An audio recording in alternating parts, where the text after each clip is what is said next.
Hello बच्चों, वागलेश classes में आप सबका स्वागत है। बच्चों, आज हम हिंदी की बुक के क्षितिज के सेकंड लेसन के क्वेश्चन आंसर्स करेंगे, जिसका नाम है राम लक्ष्मण परशुराम संवाद। इसकी रीडिंग हम अपनी पिछली वीडियो में कर चुके हैं। चलिए इसके क्वेश्चन आंसर शुरू करते हैं। इसका पहला प्रश्न है, परशुराम के क्रोध करने पर लक्ष्मण ने धनुष के टूट जाने के लिए कौन कौन से तर्क दिए? इसका उत्तर है, परशुराम के क्रोध करने पर लक्ष्मण ने धनुष के टूट जाने के लिए निम्न तर्क दिए, जिसमें पहला है, लक्ष्मण ने कहा कि उन्होंने बचपन में ऐसे कई छोटे छोटे धनुष तोड़े हैं, पर किसी ने कभी क्रोध नहीं किया। इस धनुष पर इतनी ममता क्यों है? अगला है, उन्होंने कहा कि उनकी समझ में सभी धनुष एक जैसे होते हैं, चाहे वह छोटा हो या बड़ा। अगला, उन्होंने तर्क दिया कि यह धनुष बहुत पुराना और जीर्ण शीर्ण था, इसे तोड़ने से कोई विशेष लाभ या हानि नहीं हुई। अगला है, उन्होंने यह भी तर्क दिया कि राम ने तो इसे बस छुआ भर था और यह छूते ही टूट गया, इसमें राम का कोई दोष नहीं है। अगला है, उन्होंने परशुराम से कहा कि वे बिना किसी कारण के ही इतना क्रोध कर रहे हैं। अगला प्रश्न है, परशुराम के क्रोध करने पर राम और लक्ष्मण की जो प्रतिक्रियाएं हुई, उनके आधार पर दोनों के स्वभाव की विशेषताएं अपने शब्दों में लिखिए। इसका उत्तर है, परशुराम के क्रोध करने पर राम और लक्ष्मण की प्रतिक्रियाएं उनके स्वभाव की अलग अलग विशेषताओं को दर्शाती हैं। राम का स्वभाव शांत, विनम्र और मर्यादापूर्ण है। परशुराम के अत्यंत क्रोधित होने पर भी वे धैर्य बनाए रखते हैं और संयमित भाषा का प्रयोग करते हैं। वे स्वयं को परशुराम का दास बताते हैं और स्थिति को संभालने का प्रयास करते हैं। उनकी बातों में शील, विनय और आदर स्पष्ट झलकता है। लक्ष्मण का स्वभाव उग्र, निर्भीक और व्यंग्यात्मक पूर्ण है। वे परशुराम के क्रोध से बिल्कुल भी भयभीत नहीं होते, बल्कि अपनी तीखी और कटाक्षपूर्ण बातों से उनके क्रोध को और भड़काते हैं। उनमें क्षत्रिय तेज और वीरता कूट कूट कर भरी है। वे परशुराम के अनुचित क्रोध पर सीधा पलटवार करते हैं। उनकी बातों में हाजिर जवाबी, उनकी निडरता और आत्मसम्मान स्पष्ट रूप से झलकता है। अगला प्रश्न है, लक्ष्मण और परशुराम के संवाद का जो अंश आपको सबसे अच्छा लगा, उसे अपने शब्दों में संवाद शैली में लिखिए। इसका उत्तर है, मुझे लक्ष्मण और परशुराम के संवाद का वह अंश सबसे अच्छा लगा जहां लक्ष्मण परशुराम के बार बार फरसा दिखाने पर व्यंग करते हैं। वह अंश संवाद शैली में निम्न प्रकार है। लक्ष्मण मुस्कुराते हुए और धीरे से कहते हैं, अहो मुनिवर, आप तो खुद को बड़ा योद्धा मानते हैं, बार बार मुझे यह कुल्हाड़ा क्यों दिखा रहे हैं? क्या आप बस फूंक मारकर पहाड़ उड़ाना चाहते हैं? देखिए मुनि, यहाँ कोई कमजोर नहीं है जो आपकी तर्जनी देखकर ही मर जाए। मैंने तो आपके हाथ में यह कुल्हाड़ा, धनुष और बाण देखकर ही कुछ अभिमान के साथ कहा था। आपको भृगुवंश का समझकर और यह जनेऊ देखकर जो कुछ भी आप कर रहे हैं, उसे मैं अपना क्रोध रोककर सहन कर रहा हूँ। हमारे कुल में देवता, ब्राह्मण, भगवान के भक्त और गाय पर कभी वीरता नहीं दिखाई जाती।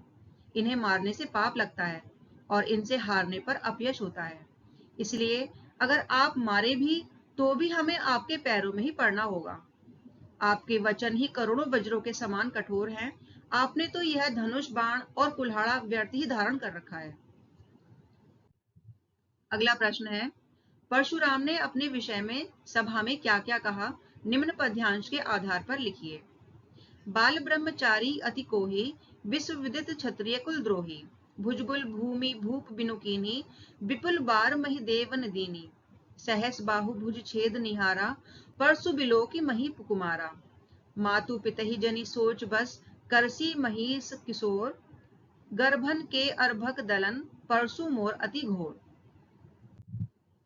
इसका उत्तर है, परशुराम ने अपने विषय में सभा में कहा कि मैं बचपन से ब्रह्मचारी हूँ और बहुत क्रोधी हूँ। पूरे विश्व में मैं क्षत्रियों के कुल का शत्रु के रूप में प्रसिद्ध हूँ।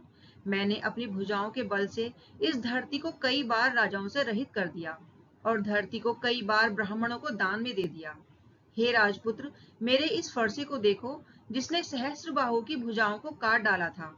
हे राजकुमार, अपने माता पिता को शोक में मत डालो। मेरा फरसा इतना भयानक है कि वह गर्भ में पल रहे बच्चे को भी नष्ट कर देता है।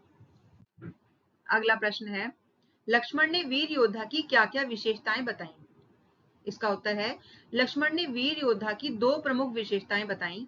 नंबर 1, वीर योद्धा युद्ध में अपनी बहादुरी दिखाते हैं, बखान नहीं करते। लक्ष्मण के अनुसार जो सच्चा वीर होता है वह युद्ध भूमि में अपनी शक्ति और पराक्रम का प्रदर्शन करता है, न कि सिर्फ अपनी वीरता के किस्से सुनाता है। अगला है, कायर ही शत्रु सामने होने पर अपनी बड़ाई करते हैं।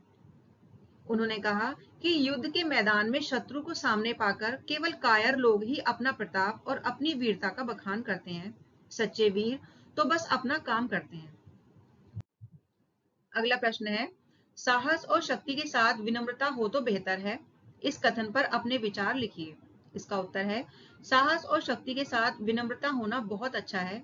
ये तीनों मिलकर इंसान को सच में प्रभावशाली बनाते हैं।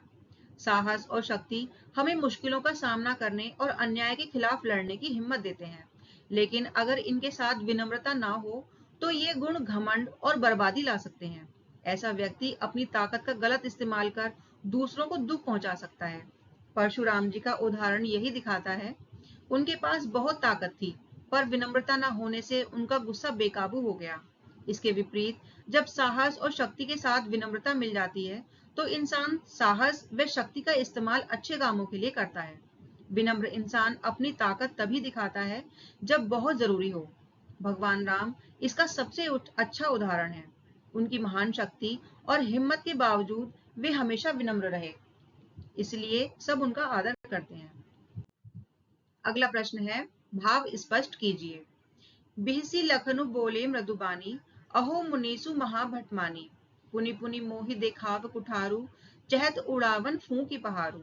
इसका उत्तर है, इन पंक्तियों में लक्ष्मण परशुराम के क्रोध और उनके बार बार फरसा दिखाने पर व्यंग कर रहे हैं। लक्ष्मण हंसते हुए कोमल वाणी में कहते हैं कि अहो मुनिवर, आप तो स्वयं को बहुत बड़ा योद्धा मानते हैं। आप बार बार मुझे अपना कुल्हाड़ा क्यों दिखा रहे हैं? क्या आप केवल फूंक मारकर पहाड़ को उड़ाना चाहते हैं? यहाँ लक्ष्मण परशुराम के क्रोधपूर्ण प्रदर्शन को एक छोटे से कृत्य के समान दिखा रहे हैं, जो एक विशाल चुनौती यानी पहाड़ को उड़ाने के सामने बिल्कुल व्यर्थ है। यह लक्ष्मण के निर्भीकता और हाजी जवाबी को दर्शाता है कि वे परशुराम जैसे क्रोधी और शक्तिशाली मुनि के सामने भी डरने के बजाय व्यंग करते हुए उनके क्रोध को महत्वहीन बता रहे हैं। अगला है, इहा कुंबड़ बतिया को नाही, जे तर्जनी देखी मरी जाही, देखी कुठारू सरासन बाना, मैं कछु कहा सहित अभिमाना। इसका उत्तर है, इन पंक्तियों में लक्ष्मण अपनी निर्भीकता और आत्मविश्वास को दिखाते हुए परशुराम के क्रोध और धमकियों को व्यर्थ बताते हैं। वे परशुराम से कहते हैं कि यहाँ कोई कमजोर व्यक्ति नहीं है जो तुम्हारी तर्जनी देखने मात्र से डरकर मर जाए। इस कथन से लक्ष्मण यह स्पष्ट कर रहे हैं कि वे कोई कमजोर या डरपोक व्यक्ति नहीं है जो परशुराम की धमकी से भयभीत हो जाएं। इसके बाद वे कहते हैं कि मैंने तो आपके हाथ में कुल्हाड़ा और धनुष बाण देखकर ही कुछ अभिमान के साथ कहा था। इस बात से लक्ष्मण यह जताना चाहते हैं कि उन्होंने परशुराम को एक सामान्य व्यक्ति नहीं बल्कि एक योद्धा मानकर ही उत्तर दिया था, और उनका उत्तर किसी डर या अनजाने में नहीं बल्कि पूरे आत्मविश्वास और अपने क्षत्रिय स्वभाव के कारण था। अगला है, गाधी सुनो कह हृदय हसी, मुनि ही हरियरे सूझ, ऐ मैं खान न ऊख मैं, अजहु न बूझ अबूझ। इसका उत्तर है, इन पंक्तियों में गाधी सुनो यानी गाधी के पुत्र विश्वामित्र मन ही मन हंसते हुए सोचते हैं कि मुनि परशुराम को हर जगह हरा ही हरा सूझ रहा है। इसका अर्थ यह है कि परशुराम राम और लक्ष्मण को केवल साधारण क्षत्रिय बालक समझ रहे हैं जिन्हें वे आसानी से पराजित कर सकते हैं। विश्वामित्र आगे सोचते हैं कि यह लोहे की बनी खांड यानी तलवार है, गन्ने से बनी खांड नहीं। फिर भी यह अज्ञानी परशुराम अब तक इस बात को समझ नहीं पा रहे हैं। यहाँ मैं खान राम और लक्ष्मण की अदम्य शक्ति, दृढ़ता और वास्तविक पराक्रम का प्रतीक है। इसके विपरीत ऊख में यानी कि गन्ने से बनी तलवार कमजोरी, कोमलता और आसानी से टूटने वाली चीज का प्रतीक है। विश्वामित्र जानते हैं कि राम लक्ष्मण अत्यंत पराक्रमी और अप्रतिम योद्धा हैं, लेकिन परशुराम इस सच्चाई को पहचान नहीं पा रहे हैं और उन्हें कमजोर समझ रहे हैं। अगला प्रश्न है, पाठ के आधार पर तुलसी के भाषा सौंदर्य पर 10 पंक्तियां लिखिए। इसका उत्तर है, तुलसीदास की भाषा सौंदर्य पर 10 पंक्तियां निम्नवत हैं, जिसमें पहली है, तुलसीदास ने अपनी रचनाओं में अवधी व ब्रज भाषा का कुशलता से प्रयोग किया है। जैसे रामचरितमानस अवधी में और विनय पत्रिका ब्रज में। अगला है नंबर 2, उनकी भाषा अत्यंत सरल, सहज और आम जनता के बीच प्रचलित थी। नंबर 3, तुलसीदास ने अपनी भाषा को पात्रों के स्वभाव और प्रसंगों के अनुसार ढाला है। नंबर 4, उन्होंने चौपाई, दोहा, सोठा, अरिगीतिका और सवैया जैसी विविध छंदों का कुशलता से प्रयोग किया है। नंबर 5, उनकी कविताओं में उपमा, रूपक, उत्प्रेक्षा, अनुप्रास जैसे अलंकारों का प्रयोग किया गया है। नंबर 6, उन्होंने लोक जीवन में प्रचलित मुहावरों और लोकोक्तियों को अपनी भाषा में इस तरह पिरोया है कि उनकी रचनाएं जीवंत और प्रामाणिक लगती हैं। नंबर 7, उन्होंने रामचरितमानस जैसा विशाल प्रबंध काव्य और विनय पत्रिका जैसे उत्कृष्ट मुक्तक काव्य दोनों ही रचित किया है, जिससे उनका भाषाई कौशल स्पष्ट दिखता है। नंबर 8, उन्होंने पात्रों के स्वभाव और मनोदशा के अनुसार संवाद सजीव और नाटकीय तरीके से प्रस्तुत किया है। नंबर 9, उन्होंने संस्कृत के तत्सम शब्दों का भी प्रयोग किया है, जिससे भाषा में गंभीरता और गरिमा आती है। नंबर 10, उनकी विशेषकर गेय पदों वाली रचनाओं में संगीतात्मकता है, जो उन्हें पढ़ने या गाने पर एक विशेष आनंद प्रदान करती है। अगला प्रश्न है, इस पूरे प्रसंग में व्यंग का अनूठा सौंदर्य है, उदाहरण के साथ स्पष्ट कीजिए। इसका उत्तर है, इस बातचीत में लक्ष्मण परशुराम पर बहुत मजाकिया अंदाज में तंज कसते हैं, जिससे बात और रोचक हो जाती है, जिसके कुछ उदाहरण निम्नवत हैं। धनुष का खिलौना बताना। लक्ष्मण कहते हैं कि बचपन में उन्होंने ऐसे कई धनुष तोड़े हैं, पर कभी कोई गुस्सा नहीं हुआ। इससे वे परशुराम के क्रोध को छोटा दिखाते हैं। फूंक से पहाड़ उड़ाना। परशुराम जब बार बार अपना फरसा दिखाते हैं, तो लक्ष्मण मजाक उड़ाते हुए कहते हैं कि क्या आप फूंक मारकर पहाड़ उड़ाना चाहते हैं, यानी आपकी धमकी पर मुझ पर कोई असर नहीं होगा। अगला है कमजोर न होना। लक्ष्मण कहते हैं कि वे कोई कुम्हड़े की बतिया यानी कोई कमजोर व्यक्ति नहीं है, जो परशुराम की धमकी भरी उंगली देखने भर से डर जाए। वचन ही काफी हैं। लक्ष्मण तंज कसते हैं कि परशुराम के वचन ही इतने कठोर हैं जैसे करोड़ों वज्र हों, तो उन्हें भला धनुष बाण और फरसे की क्या जरूरत है। गुरु ऋण का हिसाब। लक्ष्मण मजाक में कहते हैं कि परशुराम ने माता पिता का ऋण तो चुका दिया, अब गुरु का ऋण बचा है, जिसका ब्याज भी बढ़ गया होगा। वे तुरंत हिसाब करने वाले को बुलाकर पैसा चुकाने को तैयार हैं।